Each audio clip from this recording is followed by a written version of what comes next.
Olá! Hoje a nossa aula é sobre estequiometria. O nome pode parecer assustador, mas é uma coisa tranquila. Você no seu dia a dia já faz isso. Essa matéria é uma questão garantida no seu vestibular. Preste atenção, se concentre, que certeza é uma questão sobre isso. No seu dia a dia, por várias vezes, você manipula quantidades, não é? Vamos ver uma cena para você entender o que eu estou dizendo. Hoje à tarde, você animado lá fazendo um bolo. Dá uma olhadinha na tela. Você ou sua mãe começam a pegar lá um copo de leite, xícaras de farinha, não é? Então você está manipulando quantidades. Você vai seguindo uma receita e dá um bolo maravilhoso. Vamos supor que você convidou mais alguém e fala assim, nossa, acho que eu vou dobrar a receita. Então quando você vê uma receita de um bolo, ela tem dois aspectos. Ela dá qualidade, quem são os ingredientes, e te dá quantidades. Se você vai dobrar a receita, você dobra a sua farinha? Claro que não, você dobra tudo para manter uma coisa chamada proporção. Na química, a mesma coisa.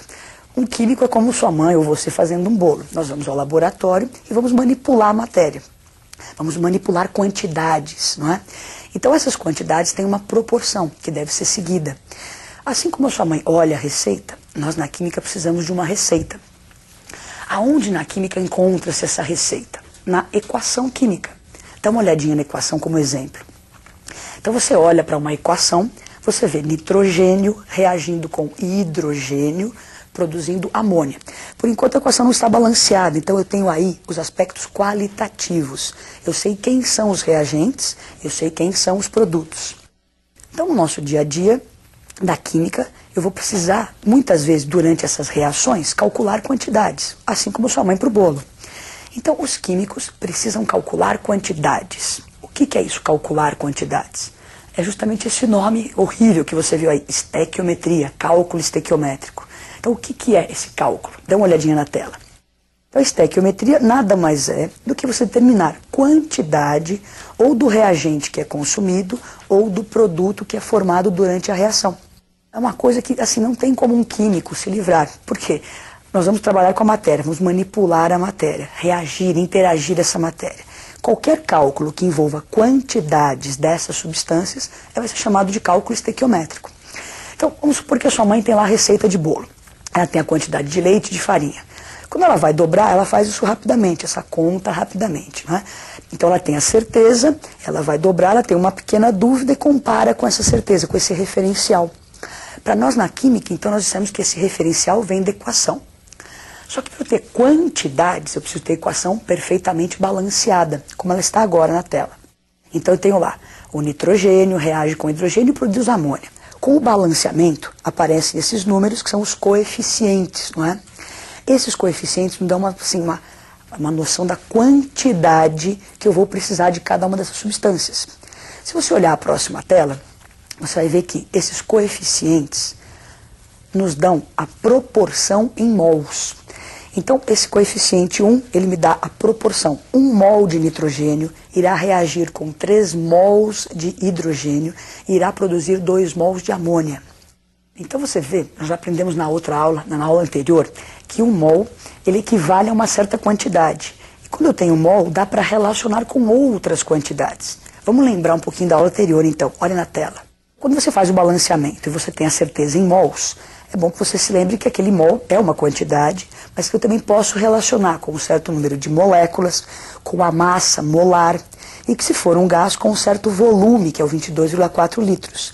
Então ter o mol lá no balanceamento, indiretamente é ter moléculas, é ter massa, é ter volume.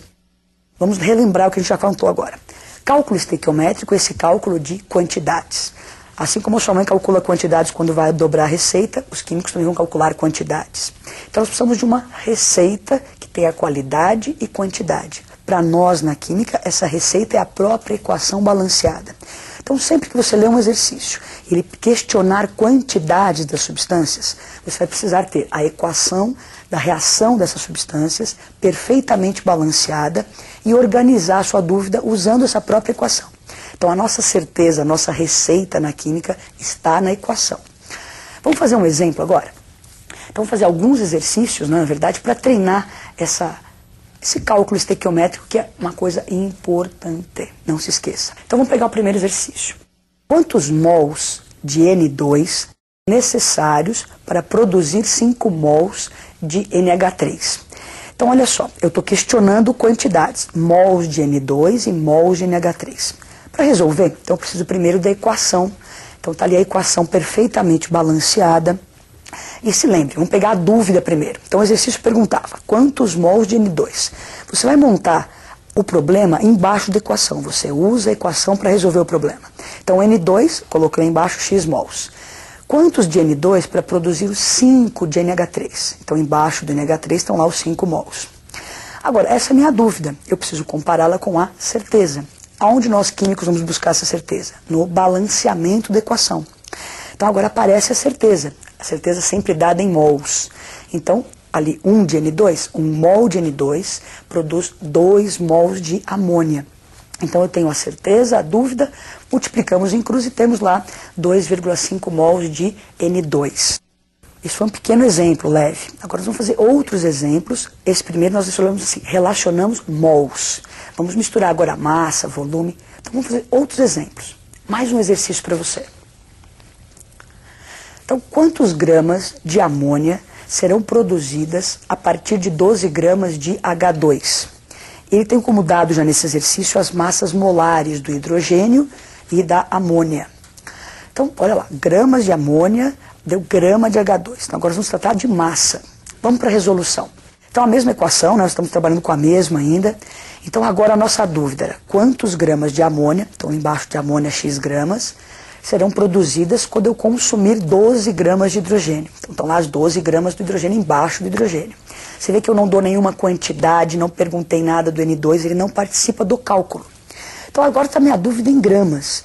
E a gente diz que tem que procurar comparar a dúvida com a certeza. A certeza está no balanceamento. Só que o balanceamento dá certeza em mols. Então, como é que eu posso expressar mols em gramas? Com a massa molar. Então ali de H2 eu tenho 3 mols. Então, eu vou precisar, a massa molar já foi dada, era 2 gramas, 3 mols, 3 vezes 2 gramas. Então, nós estamos expressando mol em gramas. No caso da amônia, 2 mols, 2 vezes 17 gramas. Multiplicamos em cruz, e daí você tem a resposta, 34 gramas de amônia. Você acabou de ver um exercício em que as relações trabalhavam com a massa. Então lembra, dúvida, certeza, estava em mols, eu transformei mol em gramas. Então você tem que criar uma metodologia para resolver os exercícios. Ler com atenção, ter a equação perfeitamente balanceada, pegar os dados do problema, encaixar embaixo da equação das substâncias que estão sendo tratadas, comparar aquela dúvida com a certeza. Se a certeza não for em mol, é isso que nós fizemos. Transformem o mol na unidade que for necessária. Nós vamos fazer mais 2 exercícios.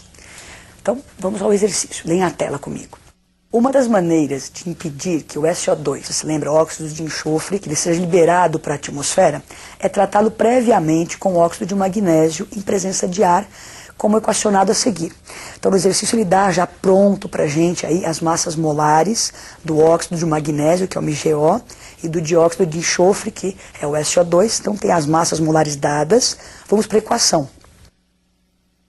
Então, na equação, você observa o óxido de magnésio reagindo com dióxido de enxofre, presença de ar, formaria então sulfato de magnésio. Então, nós estaremos retirando o SO2, impedindo que o SO2 fosse lançado no ar. Agora, ele quer saber o seguinte: quantas toneladas de óxido de magnésio são consumidas no tratamento de 9,6 vezes 10 a terceira toneladas de SO2?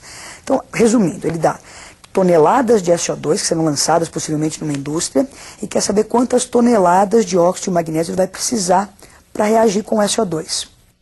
A minha dúvida, não é? Quantas toneladas do MgO para reagir com 9,6 dessa terceira toneladas de SO2. Vamos para a resolução, então. Daí vou minha certeza. A certeza, você se lembra, que está no balanceamento da equação. Então, ali não tem nenhum número, quer dizer, 1 mol de cada uma das substâncias. Então, 1 mol, para se expressar em massa, lembra que tem a massa molar. Então, 1 mol do MgO, 40 gramas. 1 mol do SO2, 60